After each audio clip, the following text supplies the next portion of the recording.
किताबों को घर में पढ़ा जाता है। और ये शेर आज के हालातों में बिल्कुल सटीक साबित हो रहा है, क्योंकि आजकल चंद नहीं, सभी किताबों को घर में पढ़ा जा रहा है। नमस्कार, मैं भूमिका बिरथरे, कोविड और हम इस कार्यक्रम में भोपाल दूरदर्शन पे आपका हार्दिक हार्दिक स्वागत करती हूँ। साथ ही स्वागत करती हूँ हमारे बीच आज जो दो शख्सियत मौजूद हैं, जो शिक्षा के क्षेत्र में 20 से 25 साल का योगदान दे चुकी हैं। बहुत बहुत स्वागत सोनिया बादवा मैम का और डॉक्टर रत्ना शर्मा का। मैम, एक पर्सनल सवाल आपसे, कैसा जा रहा है आपका लॉकडाउन और ये जो ऑनलाइन शिक्षा अब शुरुआत हुई है, एज ए शिक्षिका आप कैसा अनुभव? लॉकडाउन मेरे लिए कम से कम बहुत ही अच्छा जा रहा है। मुझे एक अच्छी सी फीलिंग और एक आत्मीय सुख की प्राप्ति इन दिनों में हुई, जो शायद पिछले 20 साल के करियर में नहीं हुई। मैं ऐसा इसलिए कहना चाहूँगी कि एज एन आईटी एक्सपर्ट मेरा हमेशा से ये प्रयास रहा कि जब से टेक्नोलॉजी एजुकेशन की फील्ड में आई और एडटेक टूल्स आए, तो मैं खुद जब उनको क्लास में यूज़ करती थी तो मेरे को लगता था कि मेरे बाकी साथी एडुकेटर्स भी इस टूल को यूज़ करें तो क्लासरूम एंगेजमेंट कितना अच्छा होगा और बच्चों के लर्निंग आउटकम को हम एक दूसरे लेवल पर ले जा पाएंगे।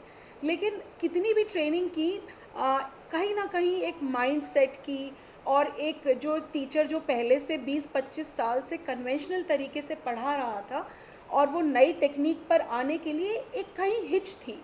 तो जो मैं देना चाहती थी वो एडुकेटर्स लेने के लिए राजी नहीं थे। पर मैंने देखा जैसे ही लॉकडाउन हुआ और स्कूल ने ऐसा डिसाइड किया कि अब टीचर्स ऑनलाइन पढ़ाएंगे, पर टीचर का दिल एक टीचर का दिल होता है, उसको तो पढ़ाना ही है। अब जब उसको बताया गया कि आपको ऑनलाइन पढ़ाना है, किसी भी टीचर ने ये नहीं कहा कि मुझे ये टेक्नोलॉजी नहीं सीखना या मैं कैसे पढ़ाऊँगा। लोगों ने स्कूल में हमसे मदद लेके अपने पुराने लैपटॉप निकाले, ठीक कराए, सॉफ्टवेयर ट्रेनिंग इतने दिल से ली और रात रात भर बैठ के पहले मॉक क्लासेस की 4 दिन एक दूसरे के साथ डिपार्टमेंट में रिहर्सल किया। और मेरे जब सारे टीचर्स ऑनलाइन पढ़ाने लगे तो एज अ ट्रेनर मुझे जो फीलिंग आई, मतलब मुझे लगता है उनका आत्मबल नहीं, मेरा आत्मबल बढ़ गया, मेरा प्रोफेशन सक्सेसफुल हो गया। मतलब वो जो एक चीज़, जो एक ट्रांसफॉर्मेशन ऑफ एजुकेशन सिस्टम हमने पिछले 1.5 महीने में महसूस किया और इतने सारे टीचर्स का empowerment, that is such a beautiful feeling, I can't tell you. बहुत ही खूबसूरत चीज़ है कि जो शिक्षिकाएं आपको वो ज्ञान दे रही हैं वो खुद भी शिक्षित हो रही हैं। जी हाँ, नई टेक्नोलॉजी वो खुद सीख रही हैं और आप तक पहुंच रही हैं। और इसी के साथ रत्ना मैम हमारे बीच मौजूद हैं। तो जहाँ तक बात है शिक्षा की, मुझे लगता है कि शैक्षणिक संस्थान जो होते हैं वो केवल आपको किताबी ज्ञान नहीं देते, आपको मॉरल शिक्षा भी देते हैं, नैतिक शिक्षाएं देते हैं। शिक्षक से बच्चा बहुत कुछ सीखता है। आपको नहीं लगता कि जब हम ऑनलाइन शिक्षा आजकल दे रहे हैं तो बहुत सारी चीज़ें छूट रही हैं? उस विषय पर आपका क्या कहना है? मुझे तो नहीं लगता कि कोई भी चीज़ छूट रही है। जैसे आपने कहा कि नैतिक ज्ञान है, आत्मज्ञान है, ये सारे ज्ञान बच्चे के अंदर हैं ऑलरेडी। और इसमें जो टीचर्स का रोल है और जो पेरेंट्स का रोल है ना, तो वो दोनों ही अपनी तरीके से पूरे सक्षम तरीके से सिखाया जा रहा है। ऐसा नहीं है कि जब टीचर पढ़ा रहा है, मैं भी पढ़ाती हूँ, तो ऐसा नहीं है कि जब टीचर पढ़ा रहा है तो केवल सब्जेक्ट पर ही फोकस है। पहले बच्चे की वेलबींग पर फोकस्ड है, बेटा आप कैसे हो। और जब बच्चा बोलता है मैं बिल्कुल ठीक हूँ, उसके बाद ही टीचर पढ़ाना चालू करता है। तो कनेक्टिविटी शायद दूरियों की हो गई है और वो जो दूरी है वो फिज़िकल दूरी है, बाकी कनेक्शन की कोई दूरी तो है नहीं टीचर और स्टूडेंट के बीच में। तो ये बहुत ही खूबसूरत बात मैडम ने भी बोली कि सिर्फ टेक्नोलॉजी हमारे बीच में आई है, हमारे लेन देन यानी शिक्षा देने और उसको रिसीव करने में कोई भी अंतर नहीं हुआ है। मैडम से बात करके मुझे लगा है कि टीचर्स भी उतना ही एंजॉय कर रहे हैं ऑनलाइन को जितना बैठे बच्चे कर रहे हैं। एक बात मैं सोनिया मैम से पूछना चाहूँगी कि ये टेक्नोलॉजी जो है मैम, हम बड़े स्कूल्स की अगर बात करें तो बच्चों के पास इंटरनेट है, लैपटॉप है, फ़ोन्स हैं, तो उन तक तो ये आसानी से पहुंच रहा है। बट अगर हम बात करें कि गांव में जो है वहाँ पे भी शिक्षक नहीं जा पा रहे हैं, पाठशालाएं नहीं लग रही हैं, तो उस विषय पर आपका क्या कहना है? इस क्षेत्र में मुझे लगता है कि ना केवल सरकार बहुत कुछ कर रही है आगे होके प्रोएक्टिव। आप देखेंगे आज भी एक एग्ज़ाम का ऐप लॉन्च हुआ है और एमएचआरडी, हमारी जो ओपन सोर्स पहले से ही एनसीईआरटी की कितनी सारी रिसोर्सेज हैं वो सब पहले से अवेलेबल थी, लेकिन उनको पहले यूज़ नहीं किया जा रहा था। अब सरकार उन सबको भी प्रमोट कर रही है। टीचर ट्रेनिंग को लेकर ना केवल सरकार पर बड़ी बड़ी कंपनियां जैसे माइक्रोसॉफ्ट, गूगल, वो भी अपनी कॉरपोरेट सोशल रिस्पॉन्सिबिलिटी के तहत गांव में जाके बात कर रही है। जैसे एक उदाहरण के तौर पर अभी माइक्रोसॉफ्ट ने, महाराष्ट्र के गवर्नमेंट ने उनके सारे गाँव के साथ ये टाई अप किया कि कोई भी बच्चा की शिक्षा छूटनी नहीं चाहिए। उन्होंने वहाँ के जिला स्तर पर, ब्लॉक स्तर पर शिक्षकों से बात की, क्या गैप है। अगर उनके पास एक स्मार्टफोन भी नहीं है पढ़ाने के लिए तो भी ढूंढा गया कि क्या टीवी और लोकल रेडियो चैनल के माध्यम से किस तरह से वो लोग उनको हेल्प करके शिक्षा को जारी करा सकते हैं। जैसे कि मैं एक स्काइप टीचर हूँ, तो मुझे हम सबको ऐसे प्लेटफॉर्म पे जोड़ा गया है जिसका कि ज्ञान उन गांव के टीचर को दिया गया है। अब वो टीचर कहीं पर भी पढ़ाने में उनको जो भी हेल्प चाहिए वो हमको वहाँ जाकर हमारे साथ एक सेशन रिक्वेस्ट कर सकते हैं और हम अपने अनुभव से उनकी मदद कर सकते हैं कि आप, अगर आपके पास फ़ोन है तो आप कैसे आगे पढ़ाई कैरी कर सकते हैं, कैसे प्री रिकॉर्डेड लेसन बना के भेज सकते हैं, और लाइव पढ़ाना है तो फ़ोन में कौन सा ऐप यूज़ कर सकते हैं। और आपके बच्चे जो हैं, आपकी क्लाइंटेल जो है उन टीचर्स की, अगर उन बच्चों के घर में स्मार्टफोन है तो क्या तरीका होना चाहिए, टीवी है तो क्या तरीका होना चाहिए, वो भी नहीं है तो रेडियो है तो क्या तरीका होना चाहिए। मतलब यहाँ तक कि कल मेरी एक गांव के टीचर से बात हुई तो वो कहते हैं कि उनके बच्चों के पास नॉर्मल फ़ोन है जिसमें ऑडियो फाइल सुनी जा सकती है पर वीडियो नहीं। तो ये शिक्षक इतने पैशनेट थे कि ये हिंदी की कहानियाँ अब रिकॉर्ड करके पूरे अपने आवाज़ में वॉइस मॉड्यूलेशन और भाव करके रिकॉर्ड कर रहे हैं और फिर वो उसको अपने बच्चों को पहुंचा रहे हैं। मतलब ये जुनून है और इसमें टेक्नोलॉजी, मेरे को नहीं लगता कि कोई बैरियर है आज की डेट में। अगर आप में सीखने की इच्छा है, बहुत सारे फ्री टूल्स हैं और आपको नेट पे, और if you approach right people there is lot of guidance available. तो बस एक जज्बा होना चाहिए टीचर में पढ़ाने का, कि ये कहना कि हम गांव में हैं, शहर में हैं, ये चीज़ें कहीं हद तक रुकावट बनती हैं, बट हम ये नहीं कहना चाहूँगी कि हम इसके आगे कोई रास्ता नहीं है। बहुत सारे रास्ते हैं। If not laptop then TV then radio. अगर एक शिक्षक में जज्बा है तो वो अपने बच्चों को पढ़ाने के लिए उसके पास बहुत कुछ है। जी हाँ, जज्बे की बात हम करेंगे। जब पंछी उड़ना चाहता है तो सिर्फ पर फड़फड़ाने से कुछ नहीं होता, हमें थोड़ा अपनी तरफ से जुनून दिखाना होता है और ऐसा ही जुनून आप सभी को दिखाना है।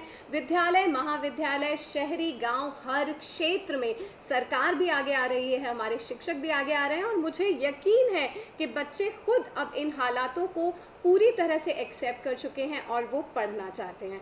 अब मैं रत्ना मैम के पास जानना चाहूँगी, और बच्चों की जहाँ बात होती है तो पेरेंट्स की जो रिस्पॉन्सिबिलिटी होती है वो बहुत ही अहम होती है। एज ए मनोवैज्ञानिक मैं आपसे पूछना चाहूँगी कि कहीं ना कहीं स्कूल्स और कॉलेजेस माँ बाप के लिए एस्केप होते थे कि बच्चे अब इतनी देर स्कूल जाएंगे, लेकिन पूरे टाइम बच्चे घर में हैं, पूरे टाइम आँखों के सामने हैं। उससे कहीं ना कहीं माताएं जो है थोड़ी विचलित भी हैं। तो आप क्या कहना चाहेंगी कि पेरेंट्स को इस वक्त किस तरह से अपनी मेंटल हेल्थ का ध्यान रखना है? बिल्कुल सही आपने बोला है कि माताएं विचलित हैं। जब काउंसलिंग के लिए केसेस मेरे पास आते हैं और बच्चे बोलते हैं कि जब मैं उनसे पूछती हूँ, मैं आपको बिल्कुल प्रैक्टिकली बता रही हूँ कि जब मैं बच्चों से पूछती हूँ कि आप अपना कितना टाइम स्पेंड करते हो अपने मम्मी पापा के साथ, तो वो बताते हैं कि पापा तो संडेज़ मिल जाते हैं, क्योंकि सुबह जब हम स्कूल जाते हैं तो पापा सो रहे होते हैं और जब आते हैं तो पापा लौट कर आते हैं, जब तक हमारा सोने का टाइम हो जाता है तो बहुत ज़्यादा मुलाकात पापा से नहीं होती है। तो ये जो लॉकडाउन हुआ तो एक तरीके से बच्चों के लिए और माता पिता के लिए लॉक ओपन हुआ, क्योंकि संसार के लिए या सोसाइटी के लिए लॉकडाउन है लेकिन परिवार के लिए ये लॉक ओपन है। तो अगर हम बोलते हैं कि परिवार के लिए ये लॉक ओपन है, मतलब जो क्वालिटी टाइम इस उम्र तक, जिस उम्र में भी बच्चा है आज की तारीख में, शायद उस उम्र तक जब से वो पैदा हुआ था तब से लेके अभी तक उसको बिल्कुल टाइम नहीं मिला था जो टाइम अभी मिला है, इंटरैक्शन का, बातचीत करने का, अपने आप को समझाने का, बताने का और पेरेंट्स को समझने का। तो ये वाइस वर्सा है, दोनों तरफ से चलेगा। नंबर एक। नंबर दो, बहुत इम्पॉर्टेंट फैक्टर है कि बच्चा जो है और जो पेरेंट्स हैं, ये समय ऐसा आया है जब उनको रीलर्न, रीप्रायोरिटाइज, रीथिंक, ये तीन चीज़ों पर काम करने की ज़रूरत है कि हमारी प्रायोरिटीज़ क्या हैं। आज आपको पेरेंट्स को एक मौका मिला है कि अपने बच्चे के साथ क्वालिटी टाइम, जो हम लोग बोलते हैं मनोवैज्ञानिक कि क्वालिटी टाइम दीजिए, क्वालिटी टाइम दीजिए, ये टाइम मिला है जब बच्चे को वो अच्छे तरीके से समझ पाएंगे। दूसरी चीज़ है, चाहे वो बिजनेसमैन का बच्चा हो, चाहे वो सरकारी नौकरी करने वालों का बच्चा हो, चाहे वो प्राइवेट वालों का नौकरी करने वालों का बच्चा हो, बच्चा पेरेंट्स के साथ नहीं रहेगा सारी ज़िंदगी। बच्चा बाहर जाएगा, चाहे लड़की हो चाहे लड़का हो। तो ये जो टाइम इनको मिला है, इस टाइम को कितना सकारात्मक तरीके से ये लोग अपना सकते हैं, कितने अच्छे तरीके से एक एटीट्यूड बना के, और उसमें 3 मल्टीप्लाइड बाय 3, 3 मल्टीप्लाइड बाय 3 का मतलब है 3 मिनट्स मल्टीप्लाइड बाय 3 थिंग्स। ये परिवार को साथ में बैठ के करना चाहिए। 3 मिनट कोई बहुत ज़्यादा समय नहीं बोल रही हूँ, हर कोई निकाल सकता है 3 मिनट।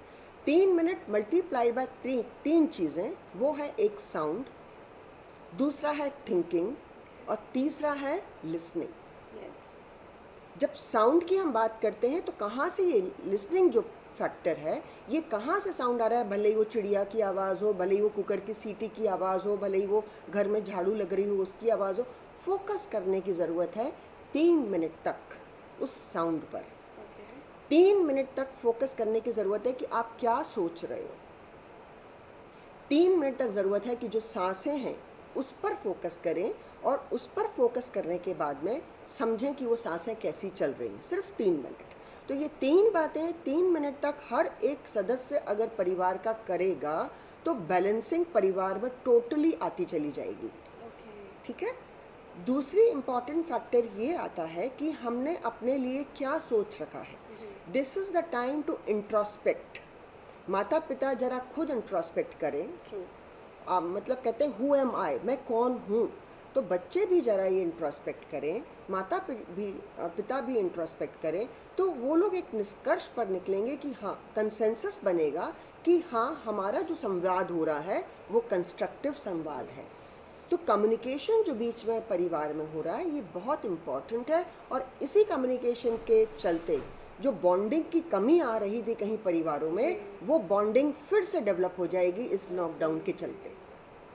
सो ये बहुत ही खूबसूरत बात मैम ने बताई है कि जब भी हमें रिश्ते जो है मजबूत करने होते हैं तो कम्युनिकेशन बहुत ज़रूरी होता है, और इस भाग दौड़ की दुनिया में ये कम्युनिकेशन कहीं पीछे छूट रहा था। जी हाँ, कभी बच्चों के पास वक्त नहीं है तो कभी माँ बाप के पास वक्त नहीं है, लेकिन ये सही वक्त है जब आप घर में कैद हैं तो उसे कैद ना समझिए, बस एक साथ समझिए और जारी रखिए अपनी शिक्षा भी। जैसे कि मैम ने बताया, सोनिया मैम ने बताया कि बहुत सारी ऐप्स मौजूद हैं और हर क्षेत्र में, हर स्तर पर आप शिक्षा ले सकते हैं। तो मैम आपसे एक सवाल और मैं पूछना चाहूँगी, स्कूल की शिक्षा के अलावा किस तरीके के कोर्सेज़ हैं जो हाउसवाइफ्स कर सकती हैं अपने आप को अपग्रेड करने के लिए, यानी जो माताएं हैं वो बच्चों के साथ कोप अप करने के लिए इस टेक्नोलॉजी का कैसे उपयोग कर सकती हैं? देखिए, इंटरनेट पर बहुत सारी चीज़ें, बहुत सारे कोर्सेज़ हर उम्र और हर कैटेगरी के लिए अवेलेबल है। जैसे कि अगर बात करूं कि कई हाउस वाइफ हैं और उनको लिखने का शौक़ है, अब उनके बच्चे भी अप्रिशिएट करते हैं कि मम्मी आप बहुत अच्छा लिखती हैं, तो ये लॉकडाउन का समय है कि जब वो जाकर एक कोर्स ढूंढें कि how to make your blog writing कैसे करें, और वो अपने उस पैशन को जो कहीं किसी कॉपी के पीछे कहीं कुछ किताबें लिखी हैं उसको ऑनलाइन ले जाएं, ब्लॉग राइटिंग का कोर्स करके ब्लॉग बनाएं। उनको कोई खूबी आती है जिसको अभी कोलैबोरेशन का ज़माना है और कम्युनिकेशन का ज़माना है, जो आपको स्किल आते हैं वो अपने पास ना रखें, वो लार्जर ऑडियंस तक पहुंचना चाहिए। पूरी दुनिया ही इसी दूरी पर चल रही है अबाउट शेयरिंग एंड कोलैबोरेशन। तो आपको कोई भी अच्छी चीज़ आती है, आप ऑनलाइन अपना एक यूट्यूब चैनल चलाइए या फिर अपना एक ब्लॉग लिखकर उसको लोगों के साथ बांटें। आपको लगता है कि जो लाइक माइंडेड लोग हैं, जैसे कोई खाना बनाने में बहुत अच्छा है और उसको पता है कि लॉकडाउन के समय में कम से कम चीज़ों के साथ किचन में मैं क्या अच्छे से अच्छा बना सकती हूँ, उस हाउसवाइफ को अपने बच्चे को बोलकर अपना एक वीडियो बनवाकर अपना यूट्यूब चैनल चलाकर लोगों तक वो बात पहुँचानी चाहिए। तो ऐसे बहुत सारे कोर्सेज़ हैं। अब अगर माताएं ये चाहती हैं कि मैं लॉकडाउन के पीरियड में अपने बच्चों को कुछ क्रिएटिव क्विजेस बनाने के लिए दूं, मैं उनको टेस्ट कर सकूं। मान लीजिए स्कूल से टेस्ट नहीं हो रहा है, टीचर पढ़ा रहे हैं, लेकिन मुझे लगता है कि मैं इसको कुछ क्रिएटिव टेस्ट बना के दूं, तो नेट पे बहुत सारे क्विज मेकर्स हैं, तो मैम वो जाकर, मम्मियाँ भी जाके देख सकती हैं कि एक इजी क्विज मेकर उठा के कैसे उसमें 10 क्वेश्चंस डाल के मैं अपने बच्चे को खुद जज कर सकती हूँ।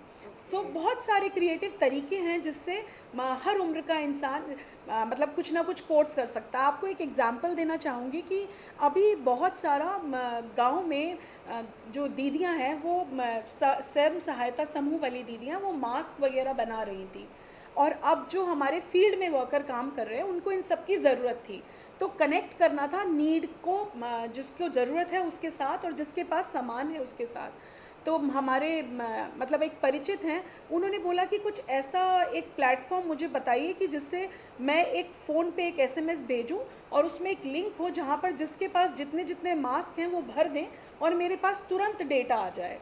तो उन्होंने अपने बच्चे से पूछा, बच्चे ने कहा कि पापा गूगल शीट्स बनाइए एक ओपन और उसका लिंक जनरेट करके आप उसको एसएमएस में भेज दीजिए। अब वो एसएमएस जहाँ जहाँ गया, उन दीदियों ने ना ज्ञान होने के बाद भी बस क्लिक करके और अंक भर दिया।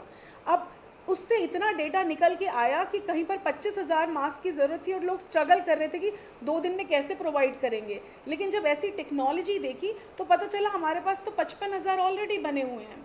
तो इस समय में बहुत सारी ऐसी चीज़ें, आप अगर घर में बच्चों से भी पूछेंगे पेरेंट्स कि इसका क्या सोल्यूशन है, तो उनको पेरेंट्स से ज़्यादा टेक्नोलॉजी के बारे में पता है। एग्जैक्टली। सो ऐसी बहुत सारी चीज़ें हैं जो हम कर सकते हैं टेक्नोलॉजी को यूज़। तो जैसा कि आपने सुना, बच्चे ज़्यादा अपग्रेडेड होते हैं पेरेंट्स की अपेक्षा, तो ये बच्चों की भी जिम्मेदारी है कि अगर आप टेक्नोलॉजी से वाकिफ़ हैं तो आपके पेरेंट्स को भी वो टेक्नोलॉजी सिखाएं, ताकि आप खुद भी अपग्रेड रहें और आपकी मम्मियाँ भी अगर कुछ अच्छा कर सकती हैं तो वो भी कुछ अच्छा करें। और अब रत्ना मैम हमारे बीच में मौजूद हैं, तो एक चीज़ और मैं आपसे पूछना चाहूँगी मैम कि ऑनलाइन क्लासेस हो रही हैं, बच्चे फ़ोन्स पे हैं, पढ़ रहे हैं, लेकिन उनका जो खेलने का वक्त है वो छूट गया है, वो बाहर नहीं जा रहे हैं, वो दोस्त छूट गए हैं। तो किस तरह का टाइम टेबल बनाएं, किस तरह से पेरेंट्स उनको इस चीज़ से निकलने में कोप अप कर सकते हैं? Very true. और ये बिल्कुल परेशानी है कि जो स्क्रीन टाइम है बच्चों का वो बढ़ गया है, लेकिन एट द सेम टाइम जो स्क्रीन टाइम है उसको भी एक अगर शेड्यूल बनाया और उस एक स्क्रीन टाइम का टाइम फिक्स कर लिया, उसके अलावा क्या घर में एरोबिक्स नहीं हो सकता, क्या घर में एक्सरसाइजेज नहीं हो सकती, क्या घर में योगा नहीं हो सकता, क्या घर में और भी जितने जुम्बा है और जो एक्सरसाइजेज हैं वो नहीं हो सकती। एक्सरसाइज एक बहुत इम्पॉर्टेंट कहना चाहिए माध्यम है किसी को भी फिट रहने का, चाहे वो मानसिक तौर हो या वो शारीरिक तौर हो। तो हम लोग भी कहते हैं, मनोवैज्ञानिक भी कहते हैं कि फिज़िकल फिटनेस बहुत इम्पॉर्टेंट है और बाहर जाना कोई ज़रूरी नहीं है उसके लिए, वो काम घर पे भी किया जा सकता है और मुश्किल से 6x6 का एरिया भी सफिशिएंट होता है जहाँ पर बच्चा उचक सकता है, बच्चा उठक बैठक लगा सकता है। तो ये सारी चीज़ें, और ऐसे कैसे कर सकता है, अपना कहना चाहिए टेक्नोलॉजी का सहारा लेना चाहिए।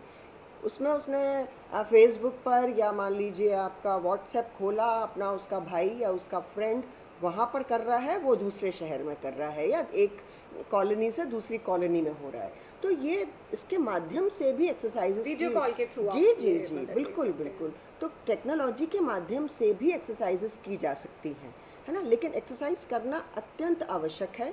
क्यों? क्योंकि कहते हैं कि अगर डोपामिन जितना ज़्यादा रिलीज़ होगा उतना ज़्यादा हम खुश होंगे। तो डोपामिन को रिलीज़ करना है, और अगर डोपामिन रिलीज़ होगा तो बच्चा खुश रहेगा और हेल्दी रहेगा।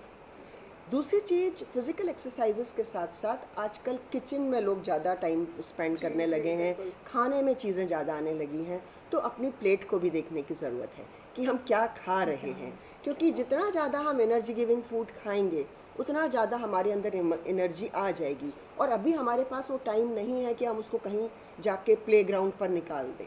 तो इसीलिए अपनी प्लेट को भी ध्यान में रखना है एक्सरसाइजेस के साथ, विच इज़ वेरी इम्पॉर्टेंट। और ये जो कोविड है, जैसे मैंने कहा, it is a blessing in a disguise वाली बात है।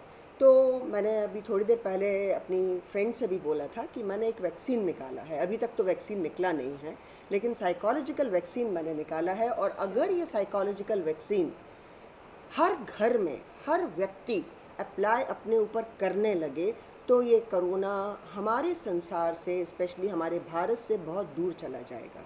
और वो है ग्लैड, GLAD। जी मतलब होता है ग्रैटिट्यूड।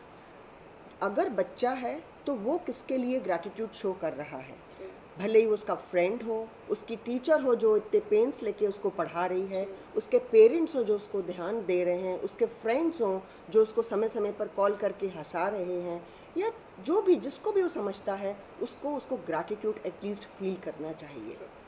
दूसरा है लर्निंग। जैसे मैंने आपसे पहले कहा था री लर्निंग, अभी टाइम है न्यू लर्निंग का। जब हम न्यू लर्निंग की बात करते हैं तो आपके अंदर क्या क्रिएटिविटी है, क्या इनोवेटिव आइडियाज़ हैं, क्या चीज़ आप कर सकते हो, छोटी सी चीज़ से आप कितना बड़ा उसको बना सकते हो, वो चीज़ बच्चे को अपने अंदर, क्योंकि क्या होगा उससे उसका इंटेलिजेंस लेवल भी बढ़ेगा, उससे उसकी क्रिएटिविटी भी बढ़ेगी, और पेरेंट्स जो हैं उसको सपोर्ट करेंगे।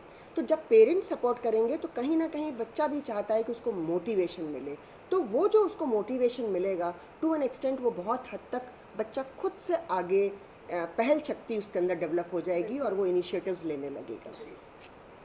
तीसरा मैंने आपसे बोला GL, मैंने आपको बताया GLA। ए जो है वो है कहीं ना कहीं जब हम एक्सेप्टेबिलिटी की बात करते हैं, अडेप्टेबिलिटी की बात करते हैं, कहीं ना कहीं हमारे कुछ अकाउंटेबिलिटी की बात करते हैं, तो हमारे कुछ गोल्स और टारगेट्स होने चाहिए। जैसे टीचर ने पढ़ा दिया ठीक है, लेकिन टीचर ने अपना काम कर दिया, उसके बाद अगर आपको होमवर्क करना है तो वो टेक्नोलॉजी की आप क्या मदद ले रहे हो, कितनी ले रहे हो, कितनी देर बैठ रहे हो, अपनी किताबों को खोलो, उससे पढ़ो, उसमें अपने नोट्स बनाओ, फिर आप अपना जो भी नोटबुक है या जो भी जहाँ भी आपको टाइप करना है फिर उस पर काम करो। तो आप जितने सिस्टमेटिक होगे तो उतने सिस्टमेटिक आपको देख के आपके पेरेंट्स फूले नहीं समाएंगे कि एक घर में हमारा बच्चा अपने तरीके से ही इतना ऑर्गेनाइज्ड है। तो यहाँ पर बच्चे को अडेप्ट होना चाहिए और अकोमोडेट होना चाहिए और एडजस्ट करना चाहिए। तो ये ए है। तो GLAD, D इज़ डिलाइटेड। हंसी जो है, खुशी जो है, हैप्पीनेस जो है वो विद इन है, हमें खरीदना नहीं पड़ती, कहीं मिलती नहीं है बाजार में। और हम जितना खुश रहेंगे और अगर हम हंसेंगे तो हम दूसरों को हंसाएंगे, और जब हम दूसरों को हंसाएंगे तो हमारा परिवार हंसेगा, हमारा परिवार हंसेगा तो हमारा समाज हंसेगा। तो इसमें कहीं कोई पैसा नहीं लग रहा किसी का। तो जितनी ज़्यादा खुशी बच्चा अपने अंदर इनकलकेट कर सकता है, और बच्चे जितना खुश होते हैं, अगर बच्चा, मैं बच्चों से ये कहना चाहूँगी कि अगर बच्चे 10% खुश होंगे ना तो उनके माता पिता 100% खुश होंगे, है ना। तो ये अगर हर इंसान अपने अंदर उतार ले तो मुझे नहीं लगता कि किसी भी तरीके की कोई भी घर रह की समस्या हो सकती है। तो बहुत ही खूबसूरत बात मैम ने बताई कि शारीरिक रूप से नहीं लेकिन मानसिक रूप से अगर हम ग्लैड रहते हैं, GLAD का हम पालन करते हैं, तो मानसिक रूप से ये कोरोना पूरी तरह से हमारे घर से, हमारे समाज से, हमारे देश से दूर हो जाएगा। और एक और बात जो मैम ने कही उसे दोहराना चाहूँगी कि खुश रहना बहुत सस्ता है, आपके हाथ में है। जब आप खुश रहते हैं तो आपके आसपास खुशहाल माहौल अपने आप बन जाता है। मैम, एक आखिरी सवाल आपसे मैं पूछना चाहूँगी कि शिक्षा का रूप पूरी तरह कोरोना ने बदल दिया है। हम सुबह उठते थे, बसेस से स्कूल जाते थे, हमारा लंच टाइम होता था, वापस घर आते थे, उसका एक अलग एक्साइटमेंट होता था। तो ये प्रश्न मैं आपसे पूछना चाहूँगी कि कहीं ना कहीं जो शिक्षा का एक पारंपरिक रूप था वो पीछे छूट जाएगा और एक नया ही रूप आ जाएगा। आपको नहीं लगता कि ये शायद सही ना हो एक शैक्षणिक स्तर के लिए? नहीं, मैं इस बात से सहमत नहीं हूँ कि ये सही नहीं होगा। इसका एक अहम वजह यह है कि अगर आप लर्नर्स की साइकोलॉजी समझें तो बहुत तरह के लर्नर्स होते हैं क्लास में। कुछ विजुअल लर्नर्स होते हैं, कुछ ऑडियो लर्नर्स होते हैं, कुछ को केवल अपने हाथ से करके देखने में ही समझ में आता है, तो काइनेस्थेटिक लर्नर्स होते हैं। लेकिन अभी भी जो हमारा एजुकेशन का सिस्टम था वो क्या चला आ रहा था कि 80% of the teacher conventional chalk और टॉक से पढ़ा रहे थे, जिससे आधे से ज़्यादा लर्नर्स की डिमांड्स पूरी नहीं हो पा रही थी। वो क्लास में जा ज़रूर रहे थे लेकिन उनको वो चीज़ समझ में नहीं आ रही थी। कितने लोग पहले टेक्नोलॉजी को यूज़ करके ऑडियो वीडियो रिसर्च करके उस टॉपिक से रिलेटेड वीडियो बच्चों तक ले जा रहे थे, सब कुछ पहले से था। यूट्यूब पर पहले भी हज़ारों वीडियो थे, लेकिन शायद टीचर्स ने पेन लेकर वो निकाल कर क्लास में बच्चों को नहीं दिखाया, ये माइंडफुल होकर नहीं सोचा कि मेरी क्लास में हो सकता है 30% विजुअल लर्नर्स हो जिनको इसकी ज़रूरत है। लेकिन आज के समय में जब ऑनलाइन पढ़ाना है तो टीचर को पता है कि ना मेरे पास ब्लैक बोर्ड है, ना बच्चे के साथ आई कांटेक्ट है, वो पहले रिसर्च करेगा, एक अच्छा वीडियो निकालेगा, फिर उसके बाद जब वो टास्क भी असाइन करेगा तो उसको पता है बच्चा बाहर जाके कॉपी खरीद के नहीं ला पा रहा है, अभी सब बंद है, तो वो ऐसा टास्क भी नहीं दे रहा है कि बुक के पीछे के क्वेश्चन आंसर लिख लीजिए। वो क्या बोलेगा, आप इस वीडियो को देखो, आपने इससे क्या समझा। अगर साइंस है तो बोलेगा ये किचन में ये आपके पास अगर सोडा है या ये एक्सपेरिमेंट ये रिपीट करो और मुझे वीडियो बना के वापस भेजो। या फिर वो बोलेंगे बच्चों को कि ये जो आपने बुक पढ़ी है इसका रिव्यू मुझे व्हाट्सएप पे वीडियो बना के भेजिए। तो हम इस प्रोसेस में, इस न्यू रिफाइंड सिस्टम में we are able to cater to many kind of learners. बल्कि मैं तो इसमें एक और चीज़ जोड़ूंगी, जो सोनिया जी कह रही हैं बिल्कुल सही कह रही हैं। इसमें एक और इम्पॉर्टेंट फैक्टर है कि टीचर ने कुछ, मान लीजिए एक पोएम पढ़ाई, एक इंग्लिश टीचर ने एक पोएम पढ़ाई और उसके बाद उस टीचर ने बोला कि इसको याद करना, और जिस तरीके से उसने वीडियो देखा, जिस तरीके से उसने समझा और फिर उसने उसको रिप्रोड्यूस किया बच्चे ने, या उसमें दो चीज़ें और इनैड की और उसने जिस तरीके से अपने एक्सप्रेशंस के थ्रू दिखाया, मेरे ख्याल से इसके थ्रू क्या होगा, बच्चे की लॉन्ग टर्म में चीज़ जाएगी। मतलब हम लोग जब क्लास में पढ़ाते हैं तो बच्चे के दिमाग में शॉर्ट टर्म तक जाती है, टेम्पररीली जाती है, उसके बाद क्लास ख़त्म हुई, एक दिन ख़त्म हुआ, वो चीज़ गायब हो जाती है। लेकिन जब बच्चा वो अपने अंदर उतार लेता है तो वो कहीं ना कहीं मस्तिष्क में लंबे समय तक उसके साथ रहती है और उसको ज़्यादा अच्छे से भी समझ में आती है। तो मुझे नहीं लगता कि इस टेक्नोलॉजी का कहीं भी किसी भी तरीके का डिसएडवांटेज होगा। सिर्फ एक डिसएडवांटेज जो मुझे समझ में आता है वो एक फिज़िकल कनेक्ट, उसके अलावा मुझे नहीं समझ में आता कि इस टेक्नोलॉजी का किसी भी तरीके का डिसएडवांटेज होगा। एक इसमें और एंगल जो आखिरी में हम जोड़ सकते हैं वो ये है कि एक ग्लोबल डिमांड है कि बच्चे डिजिटल रिस्पॉन्सिबल डिजिटल सिटीजन्स बिल्कुल सही बात, जिसके लिए हम बड़े बड़े लेवल पर एडुकेटर्स, इंडस्ट्री वो गैप ब्रिज करना चाह रही थी। एजुकेशन 4.0 था ही वही कि टीचर्स भी नॉन कन्वेंशनल तरीके से पढ़ाएं और बच्चे अपनी नॉलेज को नॉन कन्वेंशनल तरीके से एक्सप्रेस कर पाएं। तो ये जो एक रिवॉल्यूशन आया है जब सब कुछ, हर कोई एक रिस्पॉन्सिबल तरीके से डिजिटल कंटेंट बना रहा है। पहले लोग कहीं से भी कुछ उठा के कॉपी पेस्ट करके बना देते थे, बट अब उनको पता है कि everything is available on public platform, उनको कॉपीराइट का भी पता है, तो वो अपनी ओरिजिनल थिंकिंग से ओरिजिनल डिजिटल कंटेंट बना रहे हैं। टीचर्स भी बना रहे हैं, बच्चे भी बना रहे हैं, तो we are actually making them industry ready. और एक प्रोफेसर सुगाता मित्रा का एक ब्यूटीफुल कॉन्सेप्ट है SOLE, self oriented learning environment, जिसको वो इंडियाज़ को मीन्स कब से अप्रोच कर रहे हैं कि हमें इस तरह की self oriented learning environment research based country में क्रिएट करनी चाहिए। अब चाहे ना चाहे अनजाने में ही वो खुद से क्रिएट होती जा रही है, वो हमारे सिस्टम में आ गई हैं, जो एक बहुत खूबसूरत पहलू है। जी, बहुत ही खूबसूरत पहलू। और एक और पहलू ये भी हुआ कि कहीं ना कहीं शिक्षा अब शायद उतनी महंगी ना रह जाए, बड़े बड़े स्कूल्स, बसेस का खर्चा कम हो जाएगा अगर घर बैठे इस तरह के शिक्षक हमारे बच्चों को मिलेंगे। तो कुछ भी नकारात्मकता मुझे नज़र नहीं आई है। मुझे लग रहा है ऑनलाइन सेशन टीचर्स तो बहुत ज़्यादा एंजॉय कर रहे हैं, और जब टीचर आपको खुश होकर पढ़ाते हैं तो मुझे पता है कि वो ज्ञान आपके दिमाग तक नहीं, आपके दिल तक पहुंचता है। और इसी के साथ अब इस कार्यक्रम को विराम देना चाहेंगे। एक बार और धन्यवाद देते हैं हमारे आज दोनों एक्सपर्ट को। Thank you so much for coming. और बच्चों, रेडी रहिए हमारे अगले प्रोग्राम के लिए। अगली बार भी हम आपके लिए बहुत कुछ नया लेके आने वाले हैं। Thank you so much.